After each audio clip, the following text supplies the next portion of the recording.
지금 둘째 마당 6장 진행하고 있습니다. 우리 인텐트라고 하는 거에 대해서 알아봤는데요. 인텐트라고 하는 거는 우리가 다른 화면을 띄우고 싶을 때 그때 시스템으로 전달하는 거다. 그리고 이 시스템으로 전달하는 인텐트가 다른 화면을 띄워주면서 동시에 그 화면으로 전달되기 때문에 인텐트 안에 엑스트라 즉 부가 데이터를 넣어서 시스템에서 해석하지 않고 그 다른 화면까지 전달할 수 있다라고 하는 걸 봤어요. 근데 이 인텐트가 우리가 만든 화면을 이렇게 띄울 수도 있지만 다른 사람이 만든 다른 앱의 화면도 띄울 수 있다는 게 굉장히 놀라운 일이죠.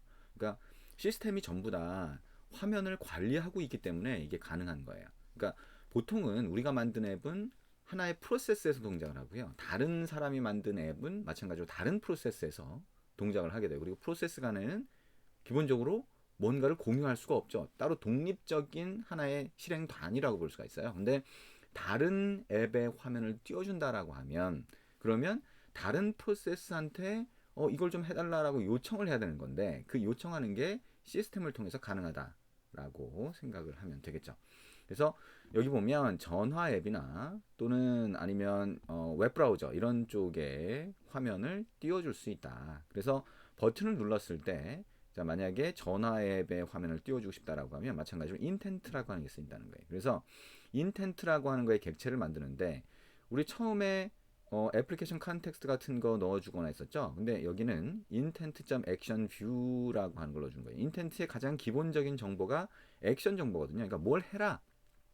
시스템이 뭔가를 받으면 뭘 해야 어떻게 해야 되냐라고 하는 그 액션이라고 하는 정보가 여러 가지로 나눠져요. 그래서 그 중에 액션 뷰라고 하는 거는 화면을 보여줘라라고 하는 게 되는 거고요. 그다음에 두 번째 거는 여기에 전화번호를 넣어주게 됩니다. 그러면 전화번호라고 하는 걸 띄우려면 어떤 화면을 보여줘야 되는지는 시스템이 판단하는 거예요. 우리가 한 것처럼 화면의 이름을 명확하게 제시하면 그 화면을 띄워주게 되고요. 지금처럼 모호하긴 하지만 어쨌든 전화번호라고 하면 전화번호를 띄울 수 있는 화면들이 있겠죠. 왜냐하면 우리 전화 앱이라고 하는 게 하나가 아닐 수도 있지만 그 각각의 전화 앱이 두 개나 세 개라고 하면 그 두 개나 세 개 중에 하나를 띄울 수가 있을 거예요. 만약에 하나라면 그것만 띄우면 되고요. 두 개나 세 개라면 사용자 보고 이 세 개, 두 개, 세 개 중에 어떤 거예요? 라고 선택하도록 그렇게 화면이 조그맣게 뜨게 됩니다. 그래서 이런 거를 암시적 인텐트라고 불러요. 그러니까 명확하게 어떤 화면이라고 얘기하진 않지만 전화를 걸 수 있는 화면을 띄워달라라고 하는 의미가 되겠죠. 웹브라우저도 마찬가지예요. 웹브라우저도 웹사이트 주소를 넣게 되면 그 웹사이트 주소, 즉 웹페이지를 띄울 수 있는 웹브라우저가 한 개가 아닐 수 있지만 어쨌든 한 개라고 하면 그 브라우저를 띄워주겠죠. 이런 방식이 가능하다. 굉장히 간단한 거니까 한번 직접 입력해서 해보시기 바랍니다. 그러면 넘어가도록 하겠습니다. 이번에는 액티비티의 수명주기, 라이프 사이클에 대해서 하도록 하겠습니다. 생명주기 뭐 이렇게 얘기할 수도 있고요. 우리가 액티비티라는 이 화면은 어떤 상태에 따라서 이 함수가 자동으로 불려져요. 콜백 함수라고 했죠. 그래서 액티비티가 보일 때까지는 메모리에 만들어지면서 화면이 만들어지는 과정이 필요한데 그때 onCreate가 호출돼요. 한번 실행되고 나서 얘는 종료되겠죠. 그러면 화면이 보이는 시점에는 onCreate는 이미 종료돼서 없는 상태. 그리고 onStart, onResume 순서대로 하나씩 실행되고 나서 종료가 되죠. 그 다음에 화면이 보이는 겁니다. 그 다음에 화면이 없어지는 단계에서는 onPause, onStop, onDestroy 순서대로 한 번씩 호출이 되는 거예요. 그래서 우리가 onCreate라고 하는 이 함수 안에다가 필요한 코드를 넣으면 그게 실행이 되겠죠.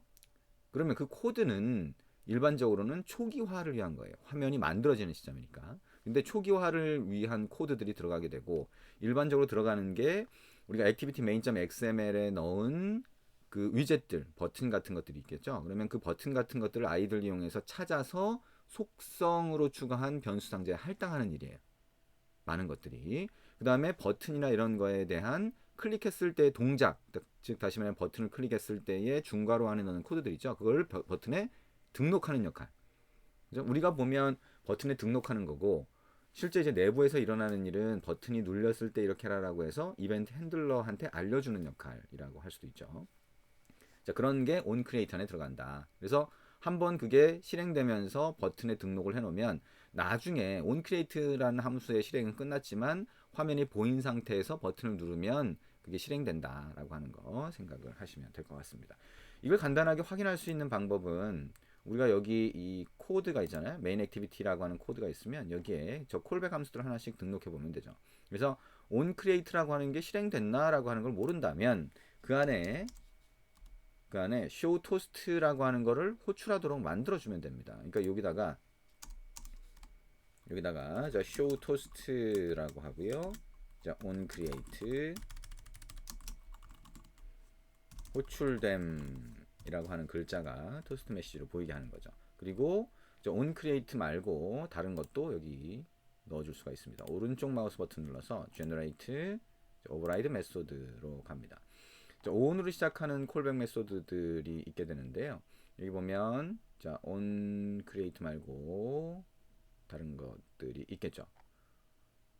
자 여기 보면 잘 안 보이죠? 자, 저 밑으로 더 내려가야 되는 상황이네요. 그래서 우리가 이제 보통은 액티비티를 상속한다고 했는데 그게 여러 가지가 지금 있어서 그러니까 그 부모 클래스가 다시 또 부모 클래스를 상속하는 그런 상태들이 있겠죠. 여기 보면 on destroy라고 하는 게 있고요. 그 다음에 on start, on stop 이렇게 있겠네요. 자 그리고 여기 또 없고요. 밑으로 가보면 on으로 시작하는 게 또 있을 텐데요. on pause, on resume. 자, 컨트롤 키를 누른 상태에서 제가 여러 개를 지금 선택을 했어요. 그래서 on destroy, on start, on stop, on pause, on resume 이렇게 선택을 했습니다. OK를 누르면 이런 것들이 자동으로 이렇게 추가가 되겠죠. 우리가 그 on create 다음에 on start, 그 다음에 on resume 이렇게 해서 화면이 보인다 그랬죠. 그 다음에 on pause, on stop, on destroy 순으로 화면이 없어질 때 실행이 된다고 했었어요. 근데 이 순서대로 차례대로 추가가 됐네요. 그죠? 네. 자, 그러면 이렇게 on show toast라고 하는 게 on으로 시작하는 함수가 호출되는 시점에 실행되도록 이렇게 넣어 주시면 됩니다. 자, 차례대로 일단 붙여넣기를 한번 해보고요. 자, 이렇게 추가를 했고 그 다음에 여기 on start 안에서는 on start 호출됨, on resume은 on resume 호출됨.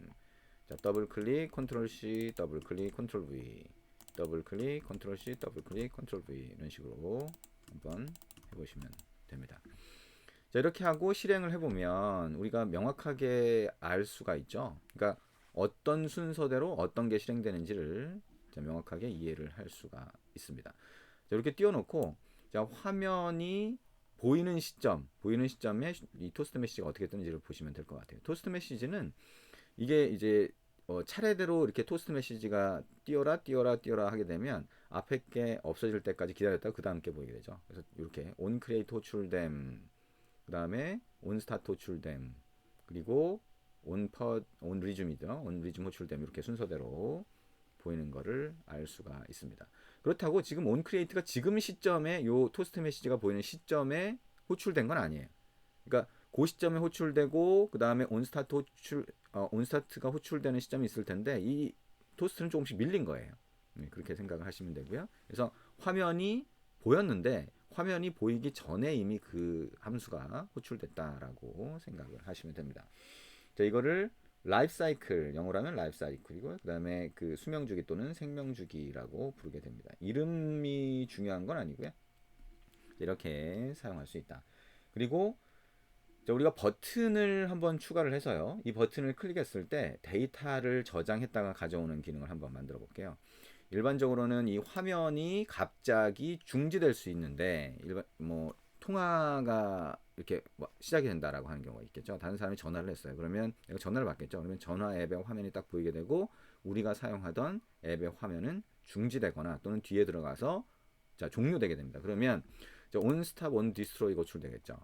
그때 항상 호출되는 게 on pause라고 하는 거고요. 화면이 보일 때도 on resume이라고 하는 게 항상 호출이 돼요. 그래서 이 on resume이나 on pause 안에 자, 함수를 넣어주면 우리가 앱이 갑자기 종료됐을 경우 그 경우에 이 on pause 안에서 뭔가 데이터를 임시로 저장해 놓을 수가 있어요. 우리가 게임 같은 경우 생각할 수가 있겠죠. 그러니까 게임 같은 경우에도 우리가 막 게임을 하다가 우리가 딴 점수 같은 것들을 임시로 저장해 놨다가 갖고 올 수 있어야 앱이 갑자기 종료됐다고 하더라도 복원할 수가 있겠죠. 그런 의미라고 생각을 하시면 됩니다. 그래서 갑자기 자, 앱이 종료됐을 때 멈췄을 때 저장하는 가장 단순한 방법 그게 shared preferences라고 하는 게 사용이 됩니다. 네, 그래서 그 간단한 방법을 조금 이따 한번 같이 해보도록 하겠습니다.